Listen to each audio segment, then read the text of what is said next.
IEBC question. Remember, we now have 6 names. A communication has already been sent to Parliament, the National Assembly. The Justice and Legal Affairs Committee will have to start the process actually this week of vetting or looking at the names, the 6 names led by Erastus Edung Ethekon, who's been nominated for chairperson, and give the report by 27th of this month. Morara, from where you sit, do you look at the list with a lot of confidence that this is a team that will deliver a free, fair and credible election? Even if Farouk Kibet is the chairman of IEBC, William Ruto will still lose the 2027 election. You just have to go that direction. Even if Farouk Kibet is the chair of the IEBC, he will still lose 2027 election. Why? Because you cannot rig an election that is beyond an election. I don't think 2027 is an election. It is a fight for survival. 2027 is not just an election. It is an election where agents will not be paid.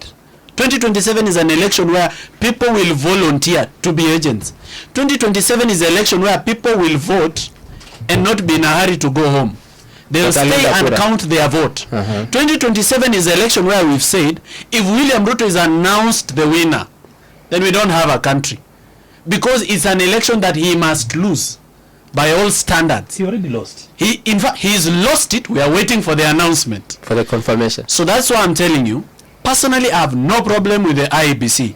I know the characters that have been put there.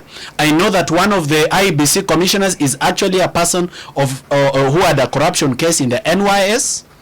I know that one of the persons who has been put there is a relative of a politician who is senior in government. I know that. But I want to assure them, the IEBC commissioners, take your seats. Sit at the IEBC. Prepare an election for us. And see if there is any way that William Ruto will win the 2027 election. And what I can tell you is this. You see, rigging is also mathematics. You can't rig 1 million votes. You only rig when you are at 50, you just want +1. Rigging is a logistical nightmare in the more than 40,000 polling stations in the country. So if anybody is thinking, and I've had this braggadocio from people from government and UDA saying they'll rig the 2027 election, I want to assure them they will not rig it. They will not rig that election. And it's not because Morara said, it's because the Kenyan people have said they will not rig that election. That election will be by the Kenyan people, for the Kenyan people, and if William Ruto loses, then I don't know whether we'll still have Kenya. Wins or loses. If he wins. So 2027, whether it's Farouk Kibet who is the chair of IEBC, whether it is Ethekon, we are ready for war. But first of all, as a country, we have never standardized the process of bringing in commissioners. The Secretariat that is actually led by the CEO at IEBC has actually very much matured. You get people coming to actually benchmark with the Secretariat. So IEBC, the Secretariat, is actually well professional. Look at how they ran the elections last year. That particular, if it were not for a Secretariat that knew how to do its job, probably Makoure would not be going around. And by the way, when I see Makoure saying that he can address 15,000 people in Busia, the one thing he's not telling people is that by joining ODM, now Makoure can actually address 15,000 people in Busia, he can address people in Homa Bay, big crowds without running steeplechase, like he was doing while he was on his other side. Honorable party leader of the PPA, you are running a sphere campaign. I'm just saying that now, Kasmuel can actually address masses, and those are Kenyans as well, without necessarily having to run steeplechase. And voters, those are Kenyans. So on the IEBC issue, it is important to state that the Secretariat has come of age. Everybody is coming to benchmark with them. But when it comes to the policy level, the policy, rather let me just call it the board itself, for purposes of lack of a proper language. The board, the leadership of the ENB, the commissioners, we have never had a standard way of bringing them on board. We are not learning. Somehow, people have just to come up with very clever ways. Like, for example, how is this process even free and fair when we had already started a process earlier on with Makanda, of course, the chair, and some other people, and then we stopped that particular process, changed the laws. Imagine changing the rules of a game midway. And then so whatever we have here, and by the way, I do not have confidence in that particular team, but I have got confidence, number one, in 2 things. In the law of Kenya and the people of Kenya. Okay. It is impossible for anyone. You know, he was talking about how you rig. I have done a course somewhere for how you actually can rig effectively. But the best way to rig, You are an expert on rigging. I don't want to actually confirm or deny, but I've done a stop course somewhere. rigging. He has pursued knowledge. You cannot demonize knowledge now. You cannot refuse to take You knowledge. cannot demonize knowledge. Learning how. Did you apply that knowledge in 2022 while you are in UDA? Look at this. If you have to stop rigging, Did you? if you Was have it? to stop rigging, you have to know how to rig. That's how you stop rigging. If you don't know how to rig, you cannot stop. How is an election rigged? I just wanted Just to give us a crash program. I wanted to build on this point. No, just The answer how that bit first. of it is actually classified for the How? time being, because you will actually take some of the strategies Give us the general National points. Alternative Alliance wants to use. We will win this election by then. That's why Without we rigging. assure. Without rigging. We shall win By the all election. means necessary. I'm saying the election will be won. I wanted to Election say will be this. won. I wanted to say this. You've raised a very Emmanuel, interesting point. I want to actually say this. Maliba. I was building on that. It's still the same thing. Allow me not to lose my train of thought. Okay. I wanted to say this. You can only rig an election if you have got less, as in a maximum of 2.5% Margin. margin. For or against. That you can play. Once it gets to 3%, all alarms go off.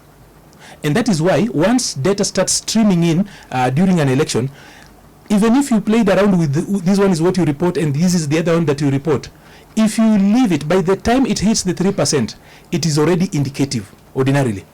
And that is why the Tarakaniti thing remains a mystery. That since then, 2007, they are still smaller than the two constituencies that make Shinyalu and Ikolomani, for example. Okay. So 2.5% is about how many votes? Can I'm you saying the margin. What the margin? I'm talking about like how many votes? it. I mean, that's 100,000, 50,000. Let's think about it. If 16 million people show up just up at 2.5. You work around that. I'm saying within that particular margin. But the It's thing- about 400,000 votes. once you are That's the headed, allowable. that one can be played Margin. around with, either by suppression or you bring it up. There are so many ways, but this is not an election management class. Okay. So having said that, I just needed to say this, that Okay. from where we sit, IEBC as is, I am not worried about the people that the 6 plus the commissioner. What we are just telling them, That's the chair. yes, I am not worried about them, because the process that has brought them to vetting and even to office is not a process that is above. You know, even hiring, the way we have hired the IEBC commissioners is worse than how people hire their house girls. People ask questions, as in the standard of hiring a house girl is actually much higher than the standard through which we have actually hired these people. It's their relatives, it's their cronies, and their friends. So there's nothing here. Whatever was happening, that selection panel you saw was doing a PR exercise, because everybody, if you have not been told to apply, you don't apply. Unless you just want to be shortlisted, and then of course tell people that I was shortlisted for IEBC. But if you wanted the IEBC job, you had to be asked to apply. So any other thing you So see the out list there- was ready before it was. So for me, we just want a fully constituted IEBC, so that Okay. the 16 areas that do not have representation get Will their have. leaders. Okay. Otherwise, I am not worried about those people. Those are friends that have been handpicked. It's Okay. worse than how you hire your house girl. It actually seems to me that there was a deliberate attempt to exclude the youth. Not from- deliberate. from but I- They say he's slightly younger. He's 40. You see, you're even using the word slightly He's a- to try he's and a- find he's a younger very in that senior- slightly. he's a very senior Gen Z. He's a very senior youth. Yes. No, Let me tell you this. 260 defines who a youth is. There was very It's only 10 years deliberate. It above was that. very deliberate to exclude the youth, because the president of the day, William Ruto, believes that every youth is an enemy. He doesn't feel he can trust any youth. He believes all the youth are against him, and if he puts the youth, it's too much a risk. I can give you an example of people that applied that are overqualified but never got even shortlisted. But when I went through the shortlist, I found people with much less qualifications shortlisted. So then I asked myself, what was the basis for shortlisting? Because my belief is that shortlisting should be on the basis of merit. It should not be on the basis of maybe cronyism or how well you know people in power. Okay. Even my own brother applied. And I'm not defending him because he's my brother. Is it the one He that has say his- he was very qualified? he has his own rights as a Kenyan, educated. He has, let me just tell you, he has a first class honors in law from the University of Nairobi. He has a master's in law from the University of Nairobi. He has a JD from Harvard Law School, the best law school in the whole world. He is a certified public accountant. He is a certified public secretary. He has more than 10 years experience in the practice of law with his own law firm. But he couldn't get on the short list. But when I saw the people who've been shortlisted, then I asked myself, okay, so I know this guy because we are in the same family. This guy, even if they were going to deny him the opportunity, why didn't they give him an opportunity to be on the short list just to interview, so that then they hear what this person has come to say? So you see, this person was deliberately excluded, and that's just one example, and it's easier for me to explain that example because it's someone I know. Okay. I need to pass my congratulations to my former Vice Chancellor, Emeritus Professor Francis Adol. I served in the Students' Council when he was there, and I know that he's one man I can vouch for. But I would love to send my congratulations to him. The election ends at the polling station. It speaks to the first article of the Constitution that all sovereign power lies with the people. The IEBC, for all I care, could be headed by the president himself in an election that he is contesting. But the voice of the people is the voice of God. Vox Populi et Voice Dei.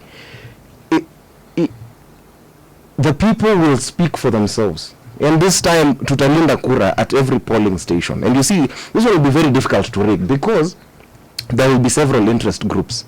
And one interest group that people have fought for far too long sought to galvanize and to ensure they don't pay attention to the processes are my age mates.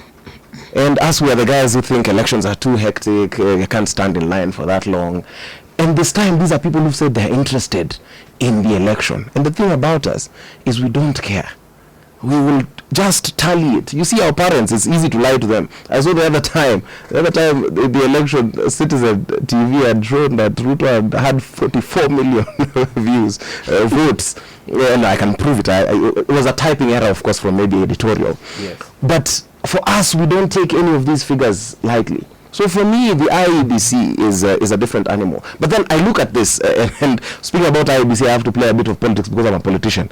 I saw the former deputy president of the country saying that the Gen Z wachukue kura. You can allow Rigathi Gachagua to mobilize Gen Z for votes, and I cannot go out and ask young people to register. That is a joke. Two, he was saying in 2013, the Supreme Court pronounced itself and said this and that about the election. You need to interrogate which side he was on. That ruling, that landmark ruling that came from my party's contestation, is the one that now he is quoting, telling us that the Supreme Court already declared itself. Be it as it may, we are in a very monumental moment where we owe it to each other and to our nation to come together in a popular democratic movement.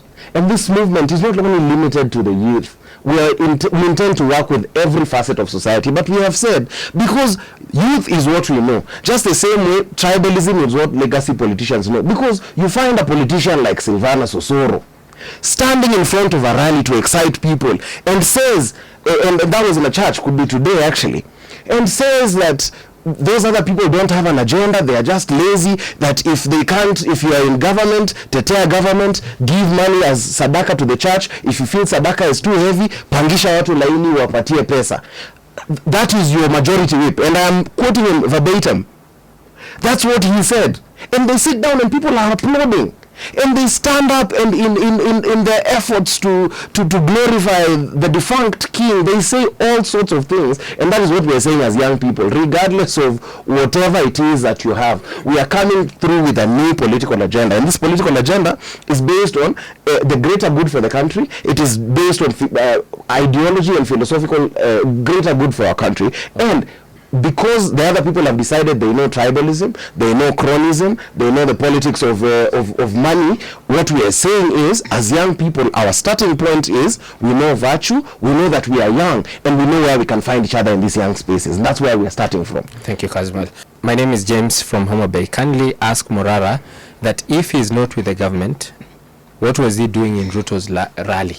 There is a photo that is doing rounds on social media, and because I intend to be an honest and accountable leader, I don't intend to lie or to repeat the mistakes of the leaders that we have in government today, who lie and deny everything, actually, even what we can see. Indeed, it is true that several years ago, I participated in a rally where William Ruto was present. It was not even a rally. It was actually a launch of a project, a water project in Kegati in Kisii, which I was involved in. When was that? I think it was in about 3 years ago, if not 2 years 2022. ago. Yep, thereabout. Now, at that time, one, had participated in the project, and secondly, all right, I had not yet understood the government of William Ruto because it was new. I had not seen it kill Gen Zs at that point. I had not seen the deterioration of the economy at that point. I was hopeful like every other Kenyan. Remember, 7.1 million people voted for William Ruto. I am one of them that voted for William Ruto, the 7.1 million of us. Now, it cannot be a disqualification for leadership that if you voted, if you are among the 7.1 million people that voted or even participated or attended a Ruto rally, then you cannot aspire for leadership. All of us are disappointed, and it's okay to be disappointed, because at that point in time, we thought then probably he has sold us a promise. You see, William Ruto sold a promise. He sold a promise to the extent that people are willing to forget his ills, to forget the corruption scandals he had participated in, and try and buy into this promise that he was promising. So when he has been unable to deliver, that is when we went to the streets. Even the Gen Zs did not go to demonstrate in 2022.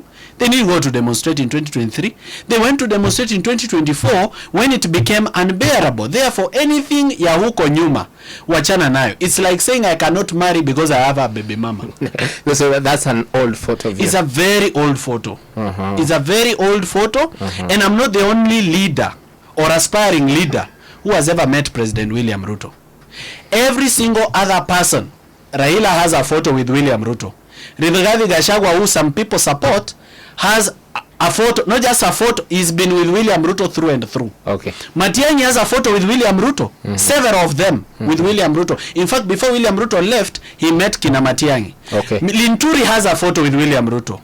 Bedan Muturi has a photo with William Ruto.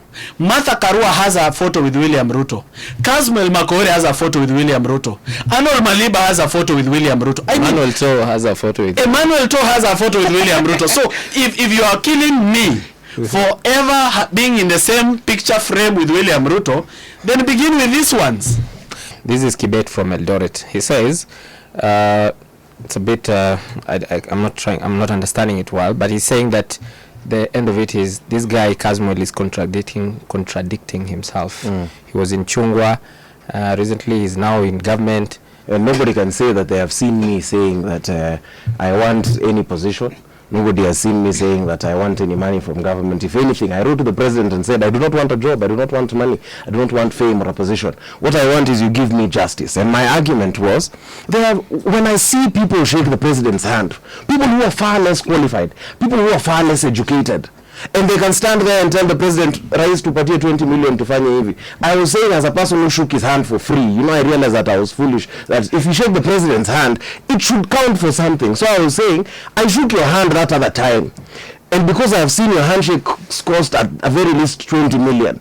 20 million could be enough for us to litigate the courts that are lying in court for the people who've killed us. So instead of you giving me 20 million, please just give me justice for the people who shot at people last year. And so here at Chungwa, you have not seen me once say that I am angling for. There's only one position that I am angling for, and we are in an elective period. So hata mimi nimeenda nimejiweka katika uchaguzi. I have subjected myself to the electoral process. When it comes, nitakubali matokeo. And I have consistently told people that I do not need to be a project here. I believe that I have the convincing capability, and that's why we are just 2 levels away from the election. Okay. However it is going to come, I shall still stay here to strengthen, revitalize, and you'll be vying for what? I'm currently vying. We are in an electoral process, I'm telling you. No, I'm saying in 2027. Are you going to? 2027 is too far. But you see now, but these already know that they are going to vie for president. Yes, so that is totally fine. But now we are still doing public participation. I'm in a party. Then you'll find that maybe I'm not as popular of a candidate in 2027. But do you have and somebody else will MP, senator, MCA? I mean, eventually, I would love to change the country somehow. What if I have to go into communications into one of these presidential teams? You see, that is why I need to consult. So no elective position for you in 2027. Is that so? For now, I am subjecting myself to the party. Okay.